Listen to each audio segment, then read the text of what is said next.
ஒருத்தவங்க கூட படுக்கணும், அவங்க கூட அப்பதைக்கு இருக்கணும்னு சொல்லிட்டு, லவ்வுன்னு ஒரு போர்வையில கொண்டு போயிட்டு, நெறைய பாசத்தையும் காட்டிட்டு, கடைசில எனக்கு உன் மேல பாசமும் இல்ல, ஒரு மண்ணும் இல்லன்னு சொல்லி ஏமாத்திட்டு போனா, அது அவங்களுக்கு கொடுக்கக்கூடிய வலி பயங்கரமா இருக்கும். அது நரக வேதனையா இருக்கும்.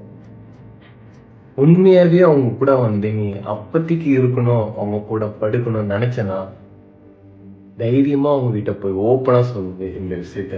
அவங்களுக்கும் பிடிச்சிருந்தா அந்த ரிலேஷன்ஷிப்ல நீ தாராளமா இருந்துக்கலாம். இப்பதான் ஜென்ஸின்னு சொல்லிட்டு நெறைய ரிலேஷன்ஷிப் பேர்ட்ஸ் இருக்கு. அது அவங்ககிட்ட தைரியமா போய் பேசு. ஆனா, அப்பத்திக்கு இருக்கணும், அவங்க கூட ஜாலியா சந்தோஷமா கடக்கணும்னு சொல்லிட்டு, லவ்வுன்னு ஒரு போர்வையில மட்டும் கொண்டு போயிட்டு, அவங்களுக்கு நெறைய ஓப்பு குடுத்துட்டு, அவங்களுக்கு மனசுல வந்து நெறைய விஷயத்த வளர்த்துட்டு, கடைசில எனக்கு ஒரு மண்ணும் இல்ல, ஒரு நேரம் இல்லன்னு சொல்லிட்டு ஏமாத்திட்டு போயிடாதீங்க.